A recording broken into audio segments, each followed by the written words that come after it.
Hello, so here first we are talking about my UDL reflections, and the reason I picked this first written one is because I talked about multiple intelligences, and multiple intelligences is a way that us as teachers can see what each student's strength is and develop different lessons or perhaps different ways to learn for them. So by doing this, me as a teacher, I am able to create a lesson for a student who probably uses music to learn, or a student who uses visuals to learn. I will have to make a lesson based off of my students' intelligence, all of my students' intelligences. And then UDO is just an approach where I have to meet the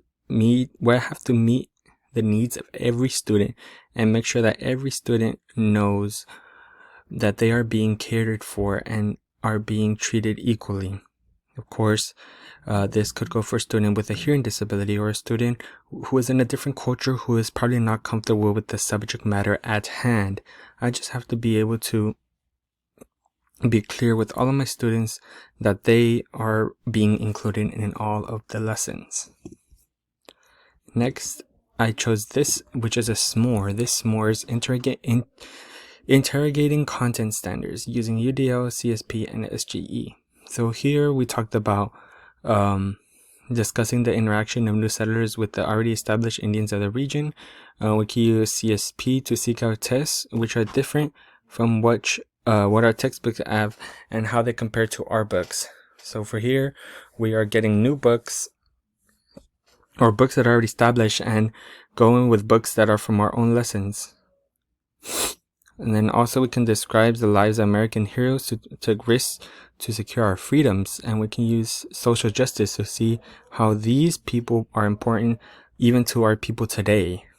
And then finally we can talk about UDL, show how people have different roles and learning styles to children learning in different ways. We use UDL to serve the needs of all learners. Perhaps we can incorporate UDLs by using assignments, variety of materials, presentations which are different, expression engagements, have collaborations with our students as well. And also, one of the challenges while answering is that it's pretty difficult to embed our thinking whilst reading the standards, and I still find it hard to incorporate different learning structures to my thinking. I still find it hard to find these methods, and because this wasn't really how it was taught back in the day, we kind of just had our own they just had their own way of teaching. It was really their choice. We just did what they wanted to. It wasn't really the student's choice. We didn't really have a lot of these materials, a lot of presentation. It was really just like a whiteboard and different other materials as well. So I feel like now as a teacher, I am able to have these opportunities for my own students in the future, and hopefully it will help them as well.